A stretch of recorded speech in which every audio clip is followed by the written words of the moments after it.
here.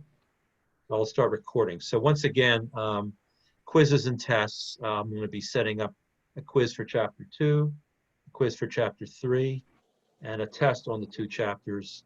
I'll be setting that up within the next few days, and you'll be able to do that on your own in Canvas. All of that will be timed. Also have a project, another project to give to you, which I'll describe tonight. And the homework that you did before also will be considered to be part of the project grade. Okay, so anything you do on your own that's going to be graded, besides quizzes and tests, will be considered to be a project. And that very first project that you did at the beginning of the semester with the quick start, that's just extra credit. So those of you who did that will get extra credit, and if you didn't do that, there's no penalty at all. All right. So let's go to the PowerPoint first. I want to show you what I'm going to be covering tonight. So far in this chapter, we covered measures of central tendency. This is a measure of a number that sort of summarizes the entire data set.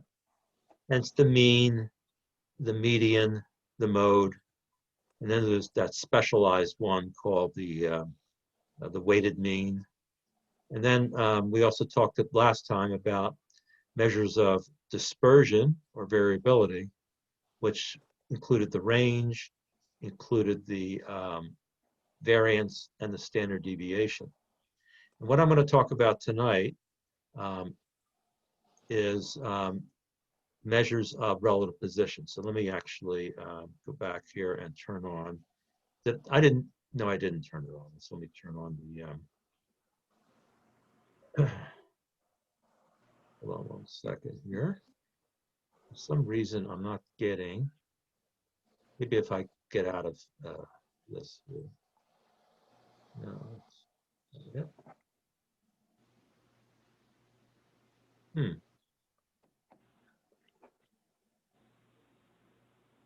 Curious why, well, here it is. Here's the share screen. All right, wasn't showing up there. All right, let's get to the PowerPoint. All right, so I think I've already posted this, right? This particular PowerPoint. Have I posted chapter 3? Mm-hmm. Yes. I believe so. Yeah. All right. I'll make sure that all these PowerPoints get posted for you also, so you'll see them. So this is what we're going to cover tonight. What the quartiles, what are called quartiles, and other measures of relative position. We're also going to talk about what's called a standardized value, which is called, another name for it is called a z-score. It's very important statistics. Actually, let me just, you can see the slides on the left there. And there's a couple theorems here. Chebyshev's theorem, I'll cover that. Empirical rule. And then I'll show you some calculations I did in Minitab, and then I'll show you this little project, which deals with a topic that's in the end of chapter 3, which has to do with finding the mean and standard deviation for what's called grouped data. That's the frequency distribution data, and I'll show you something how to set something like that up. All right. So quartiles, let's talk a little bit about quartiles. One way of dividing up a data set is to sort the data set from smallest to largest, and then divide the data set into 4 quartiles. That is, a quarter of the data is in the lowest 25%, quarter of the data is in the next 25%, and so forth. So you have 4 quartiles. Excuse me, you have 4 quarters of data, all right? And one of the quartiles you already know, it's called the median, Now, if you were going to find where these quartiles are, you would have to sort the data set, whatever data set you have, from smallest to largest. And then you could use maybe these formulas here to find the position of these so-called quartiles. So let's just do an example. Let me see if I have, go out of here, stop sharing this for a second. And let's go into Minitab. See if we have an example of this. Okay. So, so this particular data set I think we did before. It's a data set for housing starts. I think we did it before, right? I think we did. And so these are housing starts for all 50 states. I think there's some state averages or state counts here for housing starts. We don't know which state is which. I don't think it really matters in what we're doing here. These are just a bunch of numbers, right? I mean, that's literally what it is. There's 50 numbers here. And suppose we wanted to find these so-called quartiles. Well, the median, we know where to find the median, right? The median would be, there's 50 numbers in the data set. I gave you that little formula. You just take 50, the number of values in the data set, add 1 and divide by 2. So that comes out to 25.5 when you do that, right? 51 divided by 2.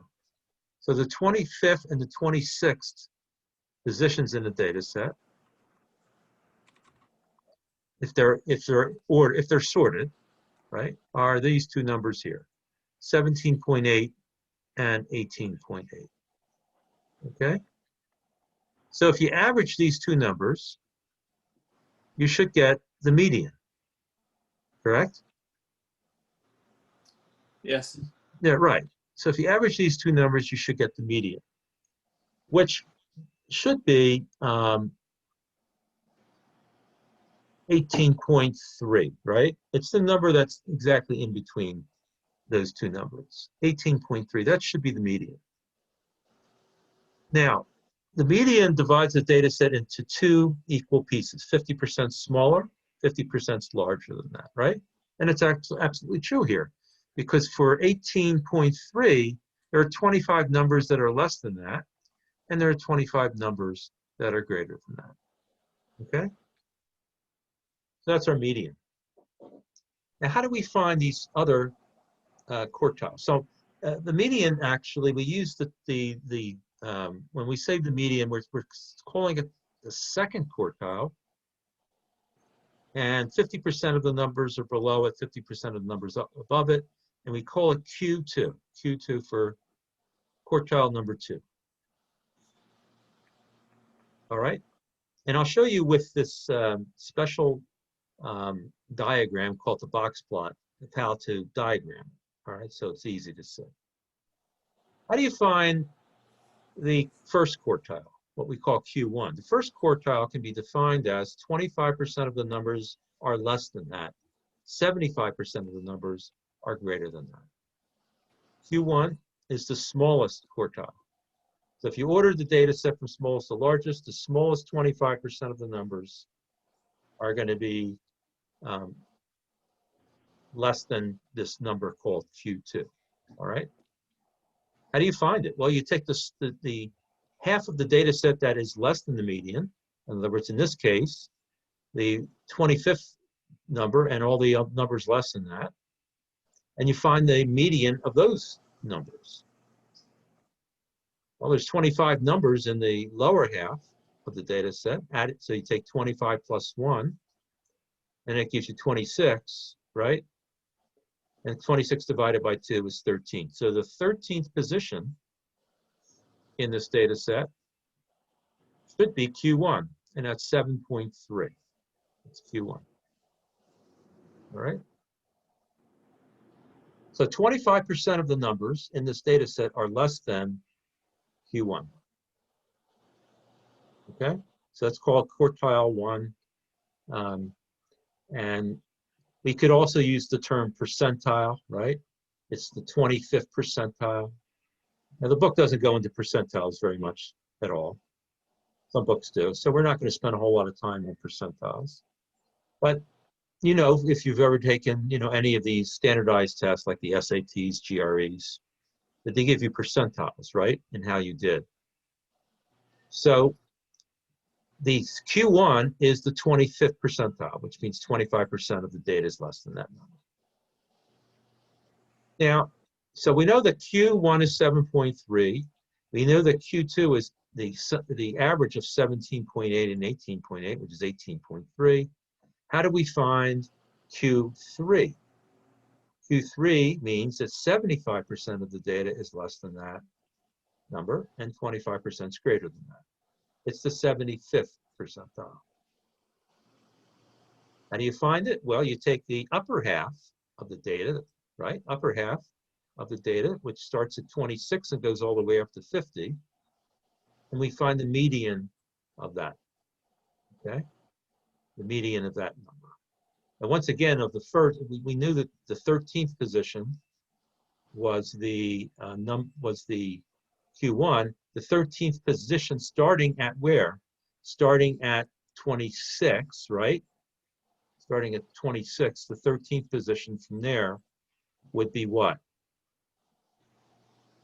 38. 38 would be the 13th position. If this is position 1, the 38th position, this number here, 38.7, should be Q3. All right? Now, when you have a statistical software program like Minitab, you don't have to worry about doing this. It's going to give you those answers. All right? It's going to give you those answers automatically.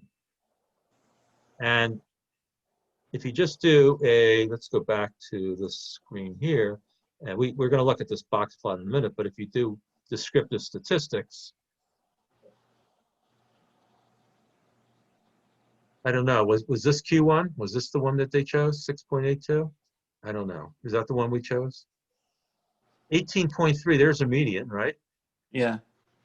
38.83 is the Q3.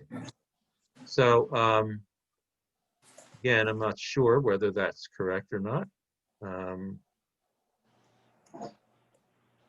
it looks like to me, this is kind of weird, because if you're breaking the data set into two halves, and you have 25 numbers in the upper half and 25 in the lower half, the median of the first one should be, lower half should be the,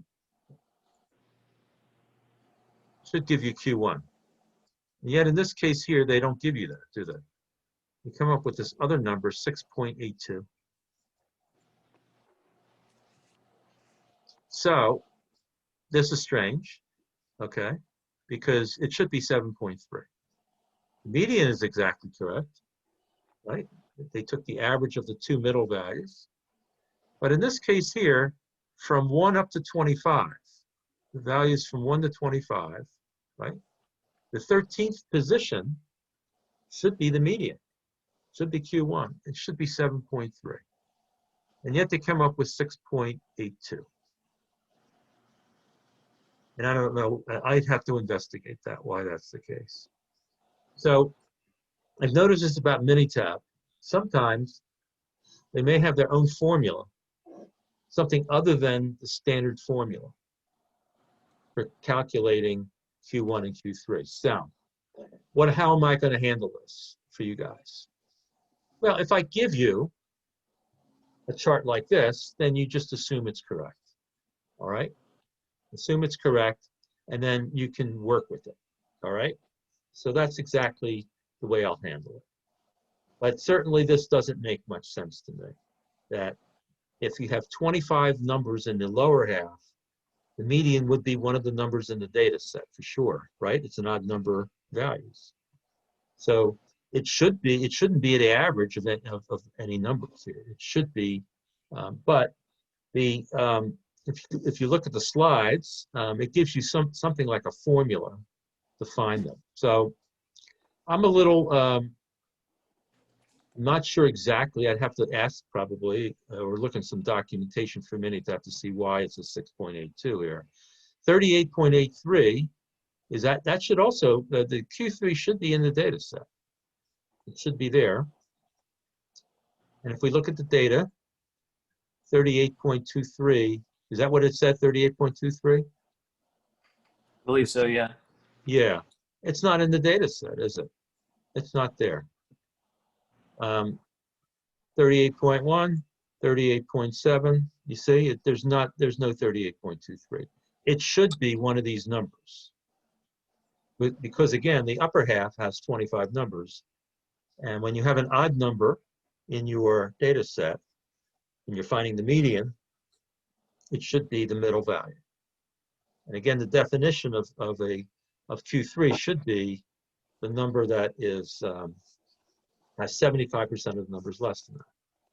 So they're using some sort of formula, maybe an interpolation, which is a fancy term. Maybe you've heard the term before, interpolation. They're probably using some formula here instead of just simply doing what I'm suggesting. So what do we do? Again, we'll just accept what they're doing because they're coming up with it using a formula as opposed to the standard rule of thumb here that I'm using for finding Q3. All right. So I'm bringing this to your attention so you don't get confused, because if you look at a number and then say, all right, I'm going to try to find it myself, and it doesn't match, then you'll say, did I do something wrong? And the answer is no, you didn't do anything wrong. It's just the formula that they're using is something different in finding Q1 and Q3. So don't feel alarmed. Don't feel like there's something wrong that you did. There's nothing wrong that you did. All right. Now, if I ask you to find Q1 and Q3 without using software, then you use that standard rule of thumb that I just told you. It's easier because you don't need to know any formula, special formulas for it. You just find the median of the lower half for Q1 and the median of the upper half will be Q3. Okay? Make sense? Mm-hmm. All right. Now, to graph these breakpoints, we can call them breakpoints because what they're doing, what the Q1 and Q3 and the median are doing is breaking the data set into 4 equal parts. And the way to show that is what's called a box plot. So this is the box plot of housing starts. Now, where do you find it? You find it on the graph, and you just scroll down till you see box plot. Now, in this course, they want us to also learn how to do comparative box plots. In other words, you have 2 groups. And I'll have to find a data set that does that, or I'll make up my own, all right, where you can do side-by-side box plots. And where do you do that? You do it right here, where it says multiple Ys. You see multiple Ys here? That means multiple groups. And you can actually have, using the same scale, you can have these grouped box plots side by side, so you can compare the same thing that's being measured in 2 different groups. All right. But I'll find a data set that does that. But tonight I'm just going to show you how to do a straightforward 1 box plot. So how do you do it? You simply take your data set, put it into the graph window, and then don't bother with anything else here because, again, because of the Mac version, you may not have all the features, right? Let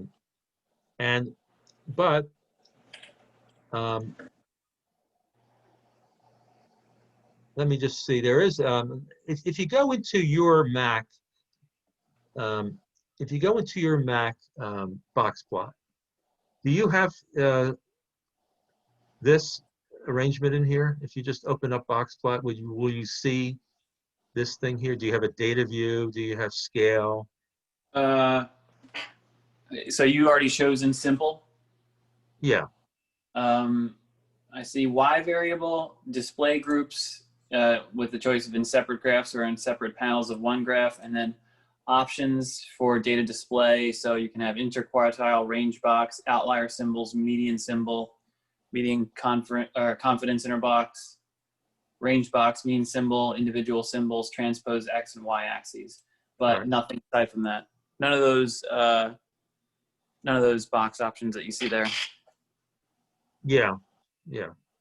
Let me just see something here. This is not necessary. The scale, labels aren't necessary. Data view. Now,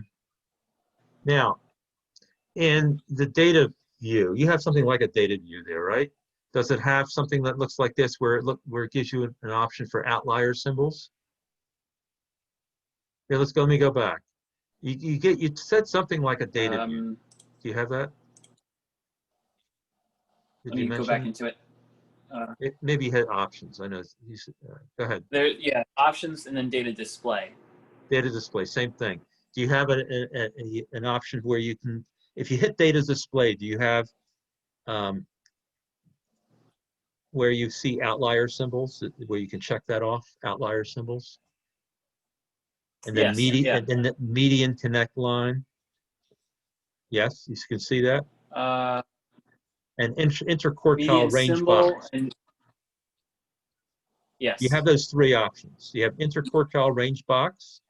Do you have outlier symbols? Do you have median? Outlier symbol.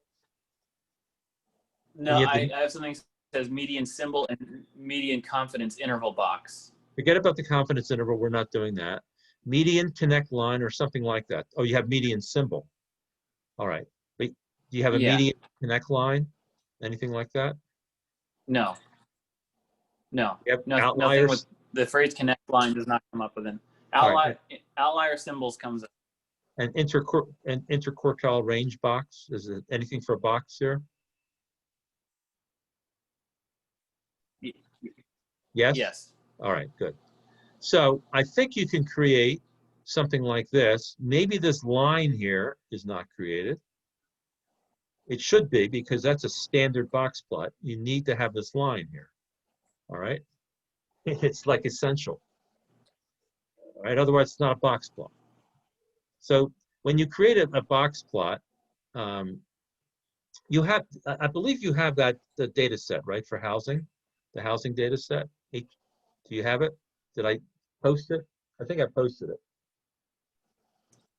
Let me see last if I week. have it. Yeah, Yeah. yeah, it's there.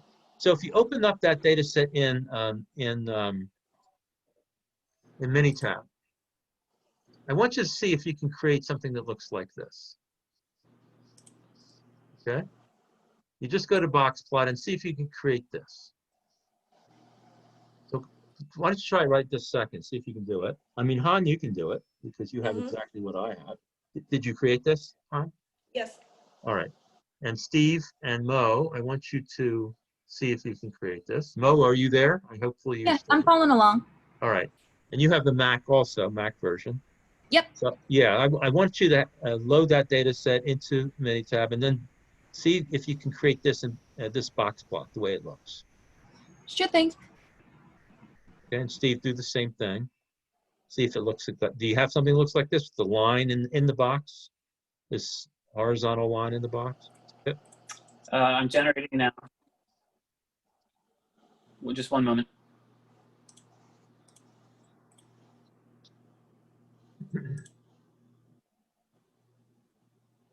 Yes, I have that. Okay. So it looks like it automatically does it for you guys. It's probably just default instead of an option, and that's fine.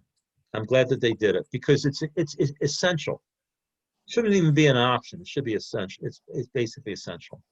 Now, what is this box plot showing? It's from the bottom part of the box plot. Now you could arrange this box plot to go this way instead of vertically. You can have it to go. You have the housing starts along the x-axis, but this is fine. We can do. I mean, this is what you get right on your Mac. Is the default like this, vertically, right? Right. Yeah. That's fine. It doesn't matter. Now, the lowest part. Now, this box here, what does this box signify? It's the middle 50% of the data is inside this box. Middle 50% of the data. Now, how does this work? Well, on the lower end here, you see a little line that comes out of the box. You see the little vertical line at the bottom? That line goes from the 25th percentile down to the smallest number in your data set. Now, what is the smallest number in the data set? It's the number 1.2. All right? Remember, I sorted it. I mean, you didn't sort it, but I sorted it. 1.2 is the smallest number in the data set. Okay? The lower part of the box here, the height of that value there is Q1. Now remember, they're calculating Q1 a little differently than the way I would do it, but they have their own little formula for it. It doesn't matter in the sense that whatever Q1 is, it's the lowest part of the box. If we're looking at it vertically like this, all right?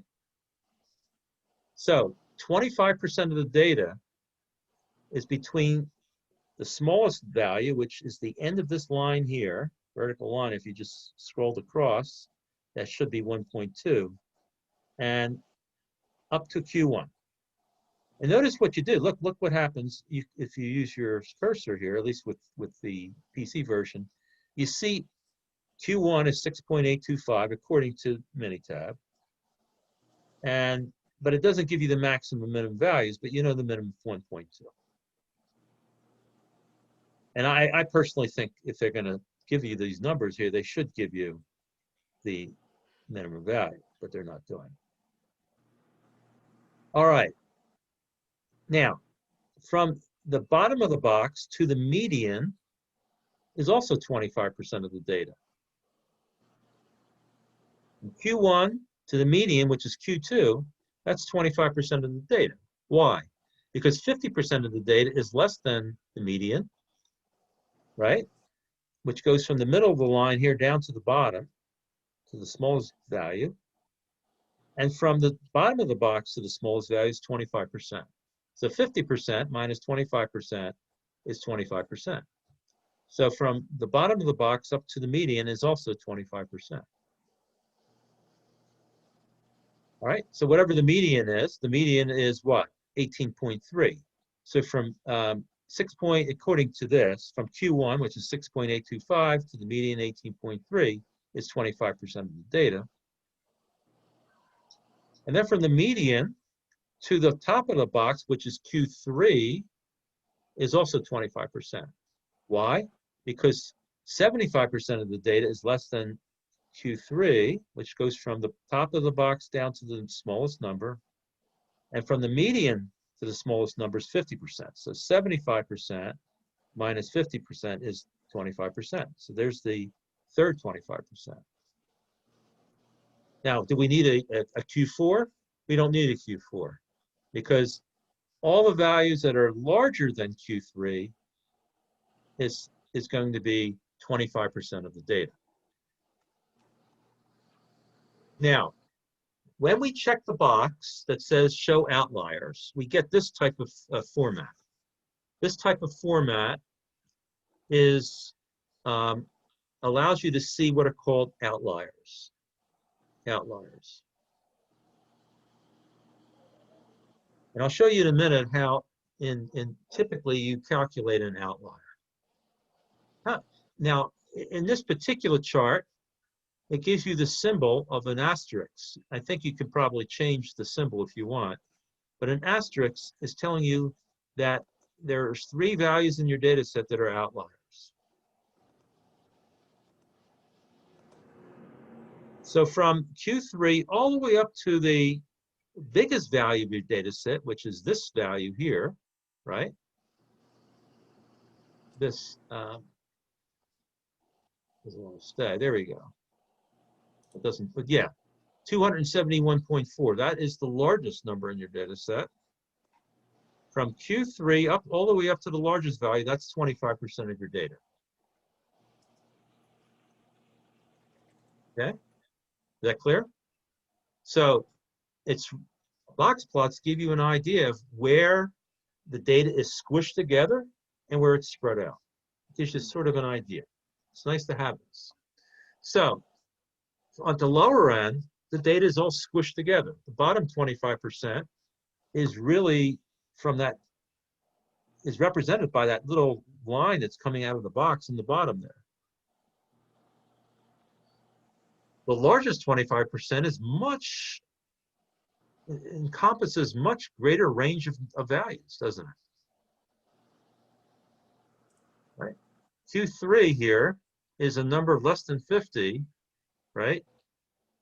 And the largest value is over 250, 270 something, right? Whatever that number is. So from Q3 to the largest value, it's spread out. There's a big tail going off to the right. You see, you can picture this.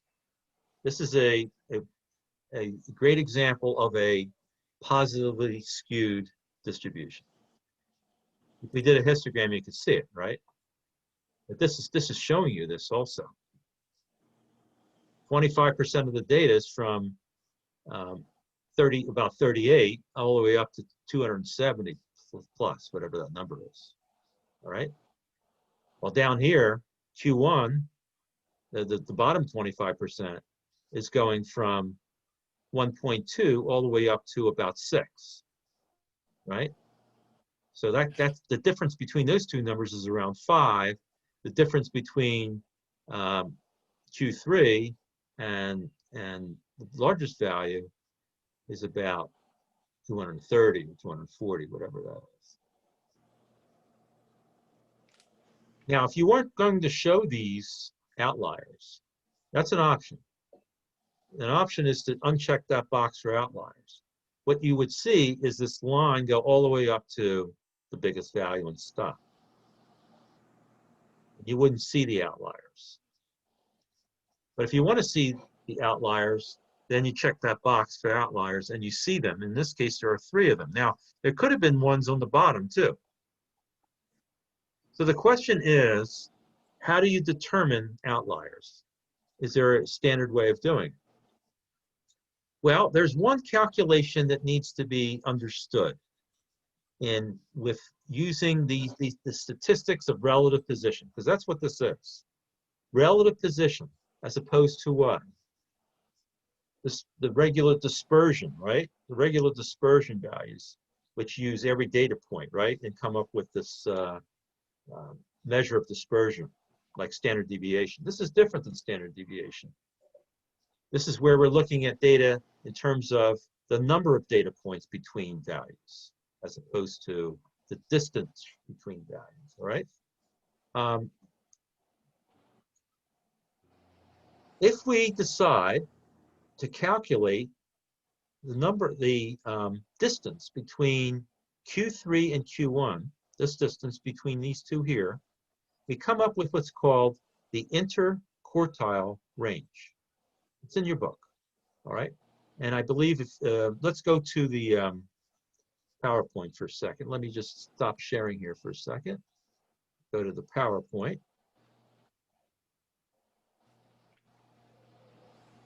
Let's see if they have interquartile range here.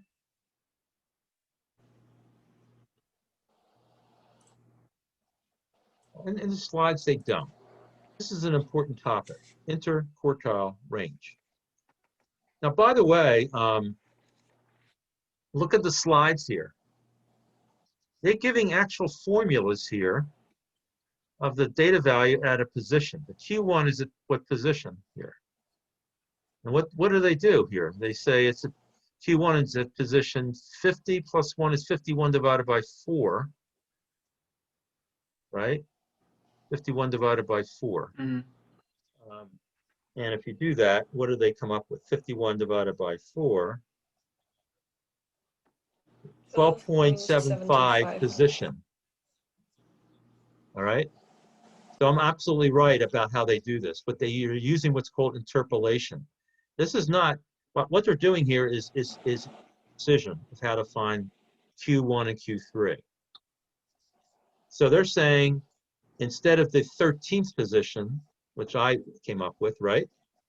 They said it's the 12.75 position, because if you put 50 in for n and add 1 divided by 4, you get 12.75.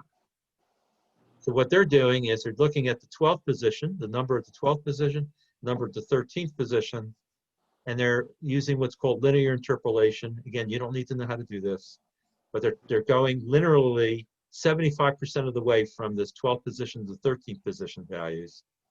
They're finding that number that's 3/4 of the way from the 12th position number to the 13th position number. And that's how they come up with Q1. And then down here for Q3, they're doing 3 times n plus 1 divided by 4, whatever that number is.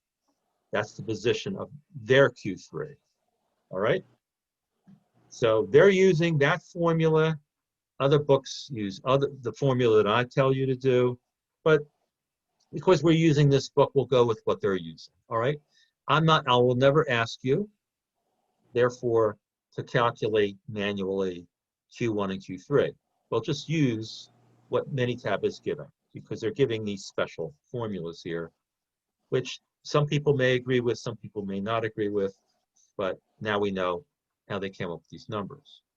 And if you know, again, if you know anything about linear interpolation, if you're that type of math person, if you're familiar with it, go ahead and see if their numbers match what linear interpolation would give, and I believe it would. But if you have no idea how to do that, it's not part of this course. This is not a math geek course.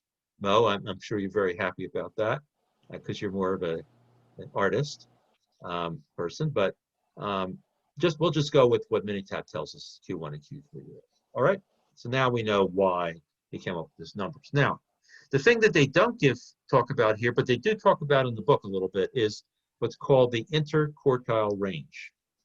So let me explain what that is. It's very easy to calculate. So let's go back to Minitab, back to the box plot.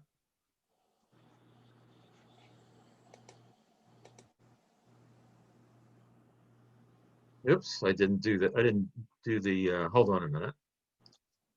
Sorry about that. Do the screen share.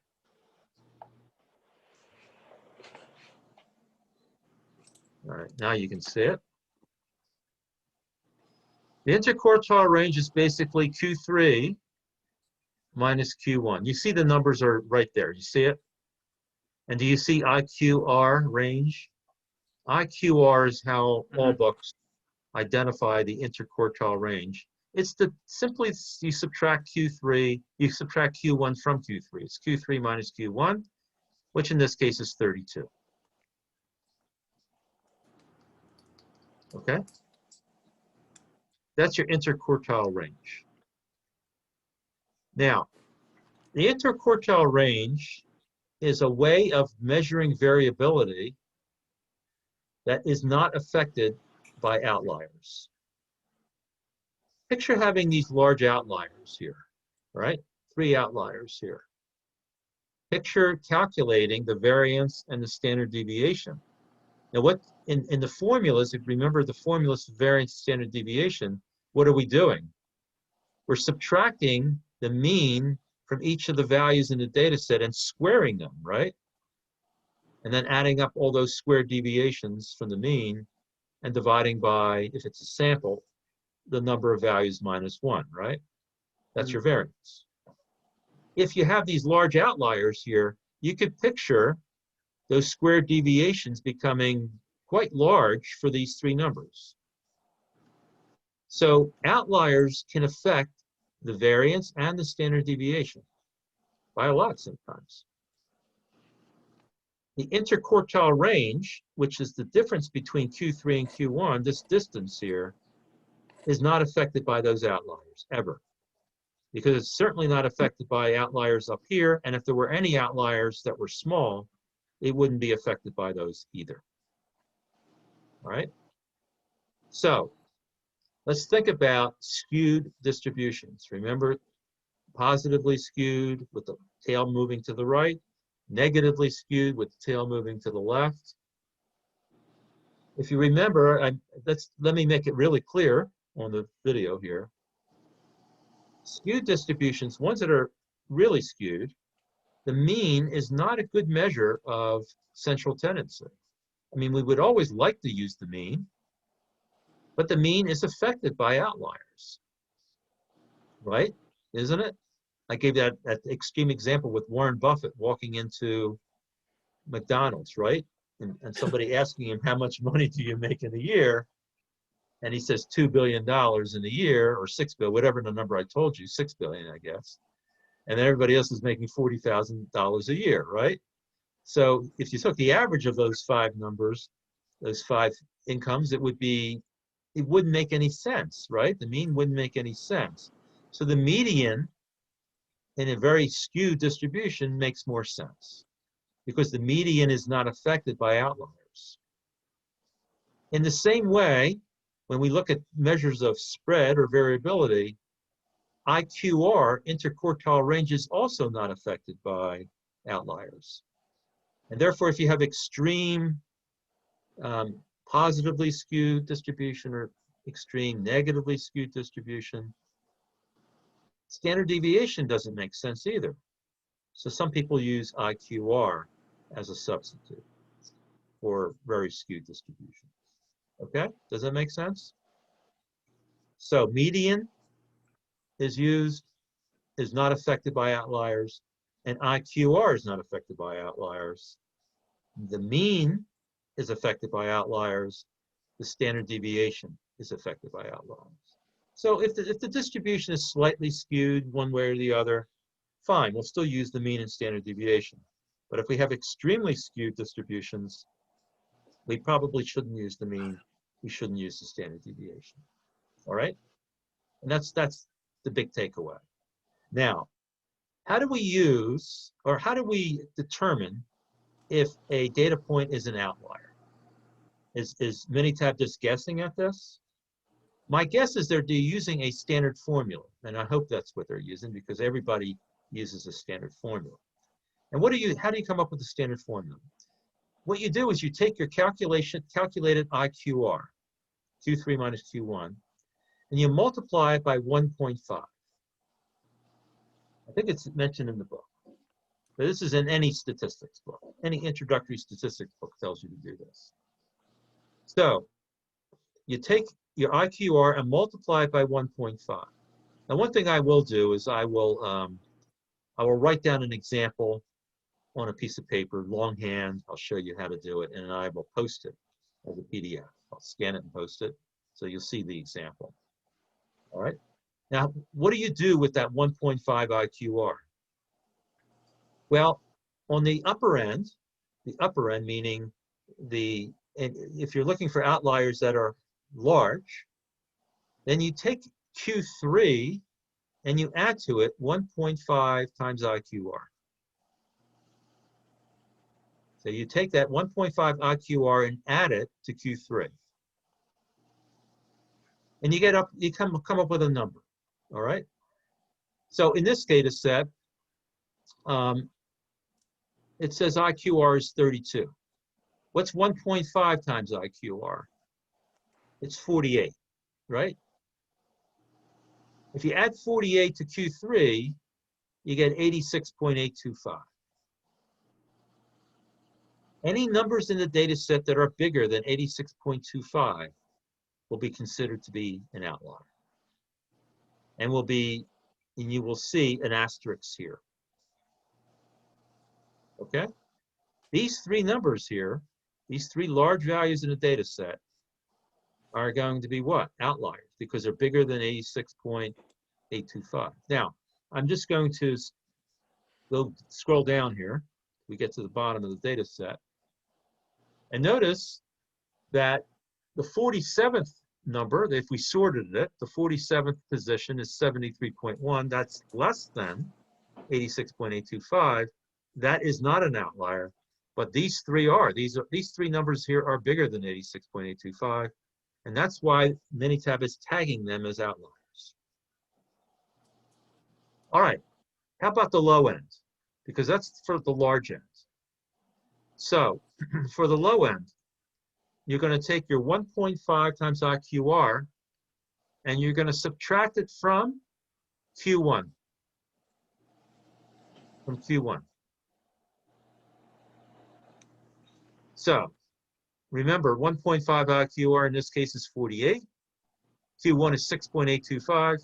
6.825 minus 48, right, is negative 41 point whatever.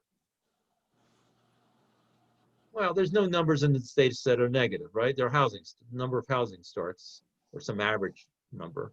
They're all positive numbers. So the way this works is any numbers that are smaller than Q1 minus 1.5 IQR are considered to be outliers on the low end. Q1 minus 1.5 IQR gives you a number. Any numbers that are smaller than that number would be an outlier on the low end. Does that make sense? So on the upper end, it's Q3 plus 1.5 IQR, any numbers that are bigger than that number. And on the low end, any numbers that are smaller than Q1 minus 1.5 IQR is considered to be also an outlier. Obviously, there's no outliers on the low end. But you can have, I mean, some data sets will have small outliers, right? And that's how you figure them out. Maybe I'll look through some data sets and see if I can find an example where we will find outliers on the low end. All right, be good to see an example of that. All right, so that's how they come up with these outliers. Any questions? Any questions about box plots? And again, what we're going to do, I'll also look to see if I find an example of a, I know I have an example in another statistics book where they're looking at, I think the example is salaries of different NBA teams, National Basketball Association teams. This was a very old data set. It was back like when Kobe Bryant was, playing basketball way back when. So if I can find a good data set, I will show it to you and do a side-by-side comparison. All right. So those are box plots. Now, in addition, in this chapter, let's go back to the what time it is. It's been a long time with box plots, but they are important. So we might go over a little bit. Do you mind if we go over by 15 minutes? Would that be okay? It's fine. All right, good. So this particular section here is pretty important, in terms of material. So that's why I want to go over this. But it's interesting that they do not talk about IQR here in the slides, which is really interesting. All right. And for some reason, let me stop sharing here for a second. Maybe I should. There we go. I think I have to do the slideshow after I share. That's the way it works.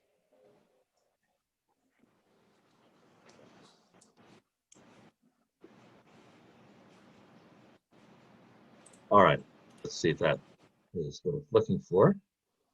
Yeah, that's exactly right. So now, another way of looking at relative position is to do a calculation called a standardized value. It's also called a z-score. I like using the term z-score because it refers to something that will be coming up called a z-distribution. And we'll get to that later. But notice they use the letter Z here. A Z-score, how do we come up with it? We take an individual data value in your data set, and we subtract the mean of the data set, and then divide by the standard deviation. And we come up with what's called the Z-score. Now, as you know, they in the book, this book, likes to call, instead of calling x minus mu here, the deviation from the mean, they like to call the residual, all right? I use deviation from the mean. I hope you know it means the same thing, all right, in the language that the book's using. What is the z-score actually giving you? The z-score is also giving you a relative position relative to the mean. It's telling you the number of standard deviations to the lower or higher than the mean. If it's a negative number, it says it's less than the mean. If it's a positive number, it's greater than the mean. So it's giving you the number of standard deviations away from the mean, either on the left side of the mean or right side of the mean. Does that sort of make sense? Number of standard Yes. deviations. Yes. Okay. Because that's important for you to understand that concept. Now,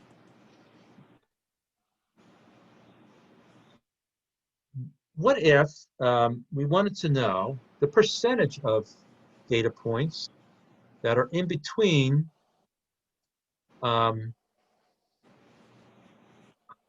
two values in your data set?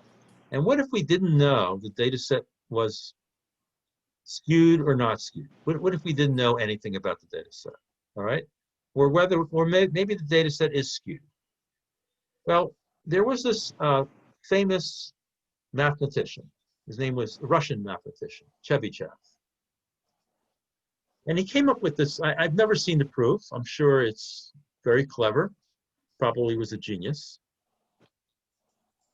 He said, regardless of the shape of the distribution, in other words, he's saying for any data set, doesn't matter, for any data set. If you wanted to find the minimum percentage of data that falls between plus or minus a certain number of standard deviations from the mean. In other words, if you know what the mean is, and you know the standard deviation, you can add a standard deviation to the right, you can add a standard deviation to the left, that sort of thing. Right? Do you understand what I mean by saying plus or minus a certain number of standard deviations from the mean? Yeah. So for example, if the mean is 100 and standard deviation is 10, and I wanted to find the percentage of the data set that's between plus or minus 2 standard deviations from the mean. If the mean is 100 and standard deviation is 10, 2 standard deviations is 20.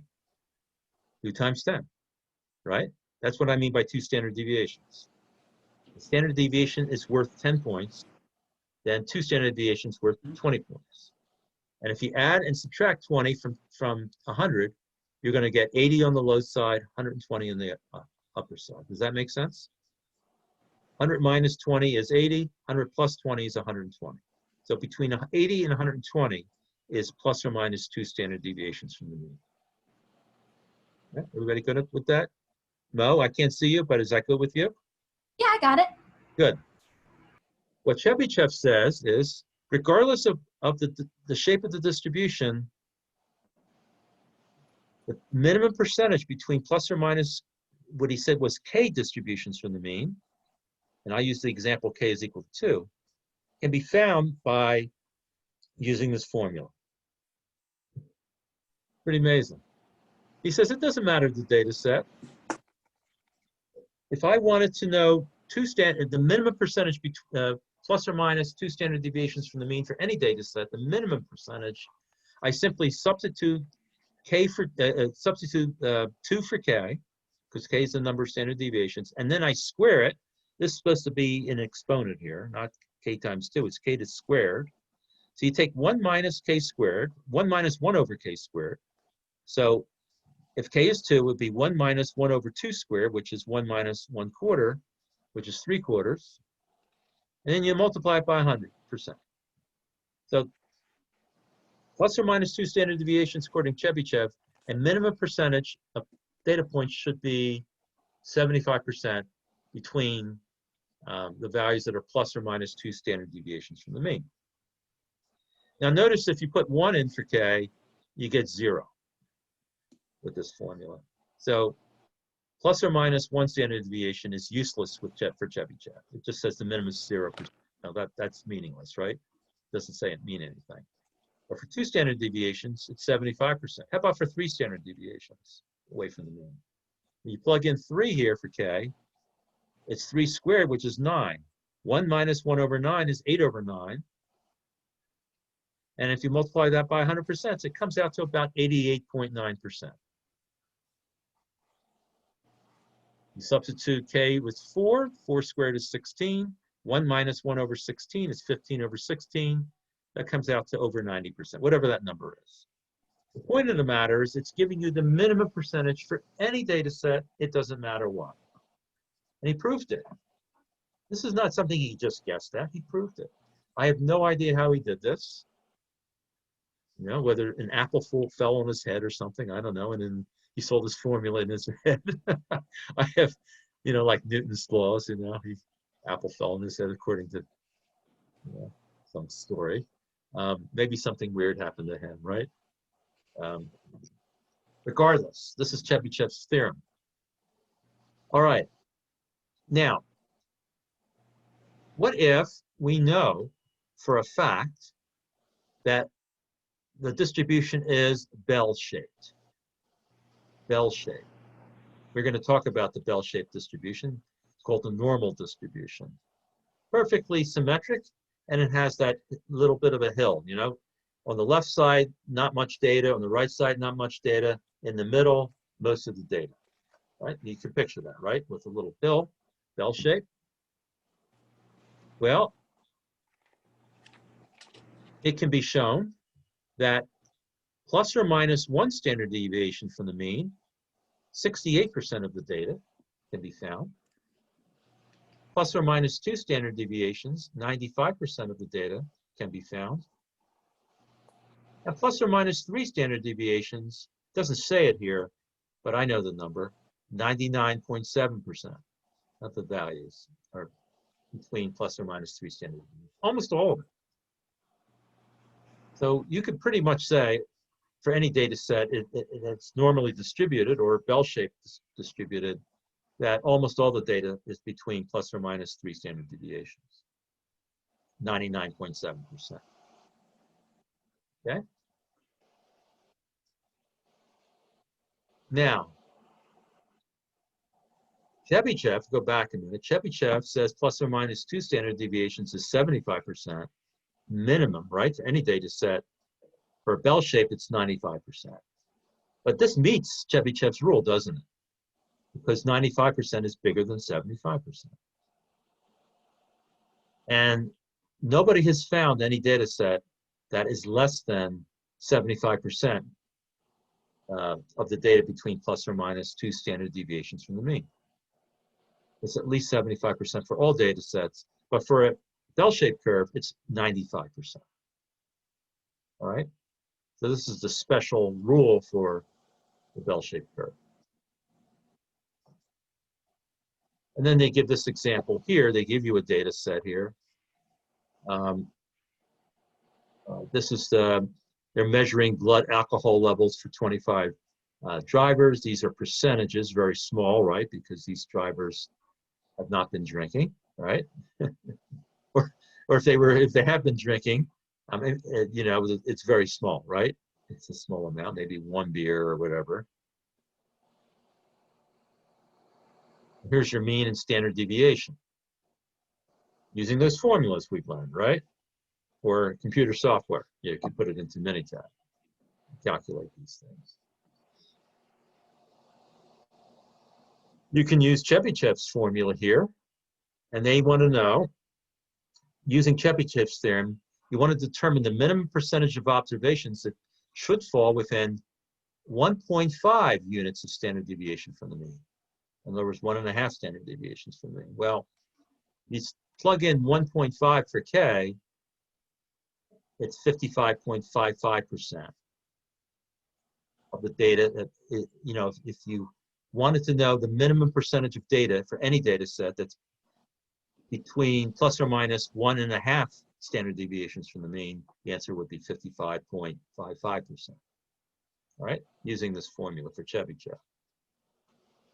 So, what are they asking? What are they doing here? Well, they're actually determining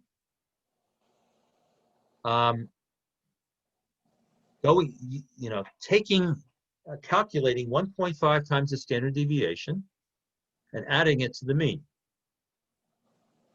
So 1.5 times the standard deviation. What's the standard deviation again? 0.0684%. So if you multiply that by 1.5, you get 0.1026. You add that to the mean, you get this number. You subtract it from the mean, you get this number. All right?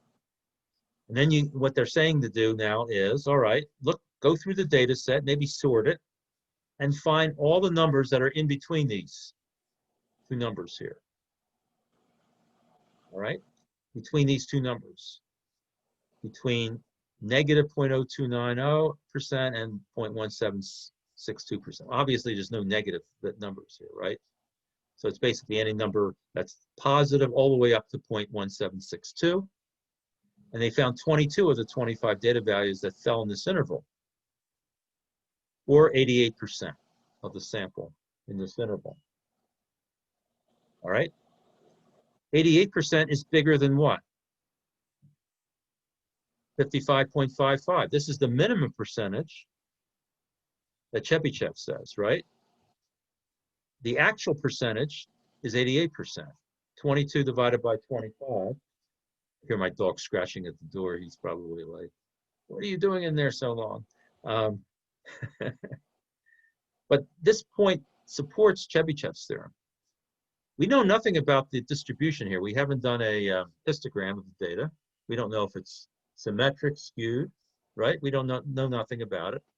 The only thing we know is that plus or minus 1.5 standard deviations from the mean, there are 22 numbers in this data set that fall in between these two values.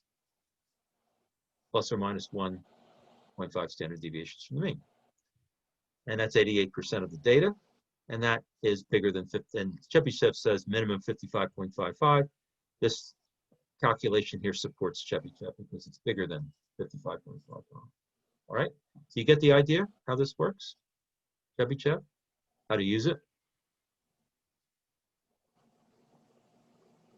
And I think we talked about the coefficient of variation last time, right? We mentioned this. All right. So let me just go through quickly because I don't want to keep you too late. I want to show you the mini tab again. And let's go to 3.4 solutions. Now 3.3 solutions is on page 77. And yeah, 77 and 78 are the instructions for creating a box plot, which is what we did.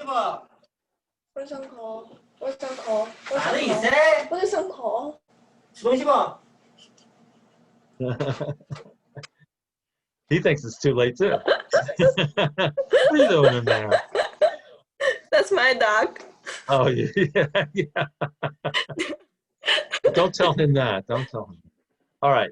So the box plot is on page, that is on page 78, and then this 3.4 is on page 81, and this is where we do standard, where the problem is to calculate the standard miles per hour. So they give you, let's just look at the data set.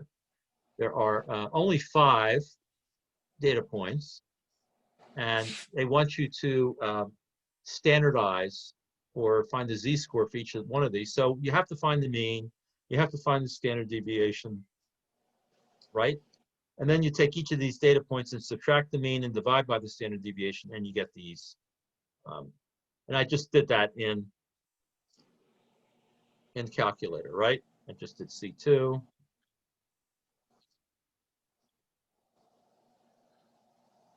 And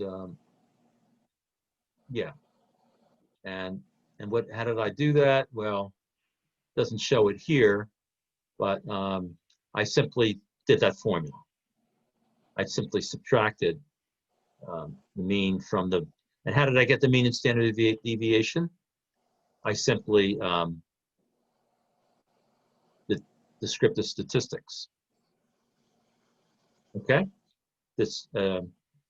So I found the mean to be 20. Now be careful here. This standard deviation of the mean here is not, this is called the standard error of the mean. This is not what you want to use. You want to use STDEV. That's the standard deviation. Remember, Minitab does it as a, for sample, right? It's a sample standard deviation that's calculated here, which is what we want. We'll assume it's a sample. So 20 minus, excuse me, we take each of these values and subtract 20. So 20, for example, for the first one here, 23 minus 20 is 13, excuse me, 3 divided by 2.45 gives me 1.22474. All right, so you just, that's how you calculate these standard values here. And I also ran the statistics for the standard values also. Notice that for the standard values, the mean is 0 and the standard deviation is 1.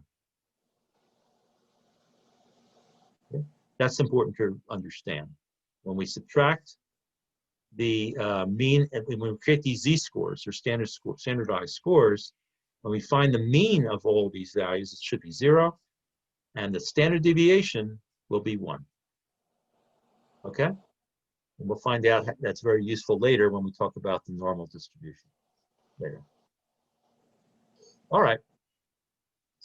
And then I looked at 3 different problems in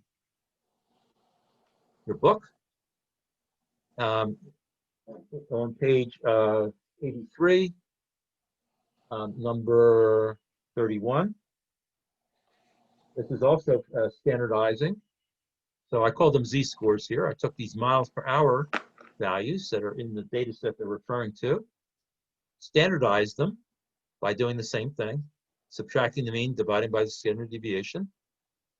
Now, it says I want K for Chebyshev to be 2, so I want to find the minimum percentage between plus or minus 2 standard deviations. And I know with Chebyshev, the answer is 75%, right?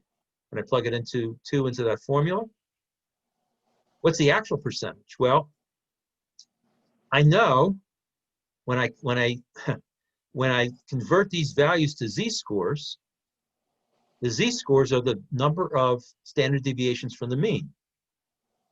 This is the quick way of doing this. If you calculate your z-scores and you want to know how many of these are plus or minus 2 standard deviations from the mean, well, any of these z-scores that are between -2 and 2 are going to be between plus or minus 2 standard deviations from the mean. And all of them are between 2 and -2, except for this last one. So what did I do in this last, this C5 column here? I did an if-then-else type statement. I said if this number is greater, if this number here, right, is less than or equal to 2, and greater than or equal to -2, put a 1 here. Otherwise, put a 0. And then what did I do? I summed up the ones and divided by 10. There's 9 ones divided by 10. I got to 90%. And 90% is bigger than 75%. So this supports Chebyshev's theorem, just like what we did before. All right.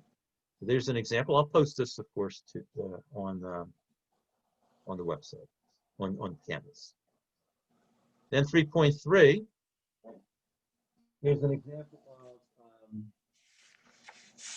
excuse me, 3.33, same page, has to do with SAT scores. And they said on a particular administration of the SAT, the average was 480, and standard deviation of 100. Okay, this is for math, SATs. 480 was the average, 100 was the standard deviation. They're assuming a bell-shaped curve. So we can use the empirical rule here.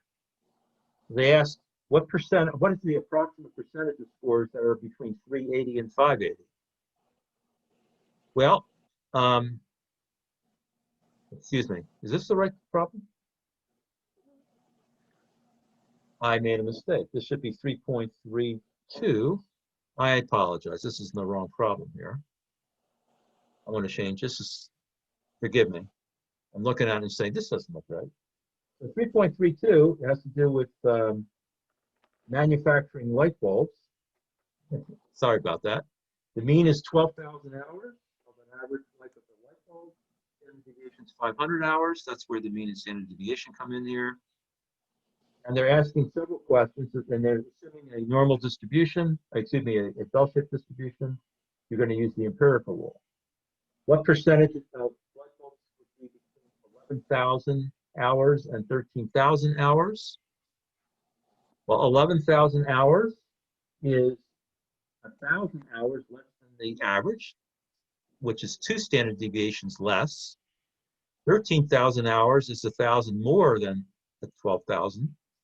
So it's 2 standard deviations bigger than the mean. So so the z-scores are -2 and 2. We know the answer is 95%. This is a bell-shaped curve. Okay, that's the empirical rule. The next question says over 12,500. Now 12,500 is 1 standard deviation. It's +1 is the z-score, which means it's 1 standard deviation larger than the mean. Remember, the empirical rule says what? Between plus or minus, between -1 and 1, plus or minus 1 standard deviation, which is -1 z-score and 1 +1 z-score. Between those two, there is 68% of the data. Bell-shaped curve says plus or minus 1 standard deviation, 68%. So if there's, and I'll show you, I'll actually draw a curve. I'll put it on a PDF for you. Picture a curve where the middle is 68%, plus or minus 1. They're asking here, what percentage is bigger than 12,500? That's bigger than 1 standard deviation. Well, if the middle is 68%, that means the 2 tails added together is 32%. Middle 68, 32 is left. It's symmetrical, so half of it's on the left, half of it's on the right. That's 16% on the left, 16% on the right, and the answer is 16% is bigger than this. Again, I'm going to display this with curves and all for you. But you get the idea, 68% in the middle, 32% is left, half of it is 16%, half of it's on the left, half of it's on the right. 16% is bigger than 1 standard deviation. The next question says less than 11,000 hours. 11,000 hours is -2 standard deviations. So less than that, well, plus or minus 2 is 95%, right? According to the empirical rule, what's left is 5%, half to the left, half to the right, 2.5% on the left, 2.5% on the right. So anything that's less than 11,000 is 2.5% of the distribution. Again, if this is not clear to you right now, and most students, when they see this for the first time, if I'm just speaking it out, it's probably not clear. So I will draw some curves for you for this and post it so you'll see it. And this one's a little more difficult. Between 11,500 and 13,000 hours, what percentage of it is? Well, 11,500 is -1, right? It's its z-score. 13,000 hours is 2. I want to know what percentage is between -1 and 2 standard deviations from the mean. Well, between -1 and 1, right? Well, this is a quick way of doing it. We know that less than -1 standard deviations is 16%. Greater than 2 standard deviations is what? 2.5%, right? So 16% on the left, 2.5% on the right is what? 18.5%. What's in the middle must be 100% minus that, which is 81.5%. Right? So don't feel bad if this is, your mind is sort of swimming right now. I will display all of this using a bell-shaped curve so it's really clear how to answer this problem. All right? And finally, the last one has to do with the covariance, the coefficient of variation. And they have 2 different groups, right, in this problem. 3.35, you can read through it.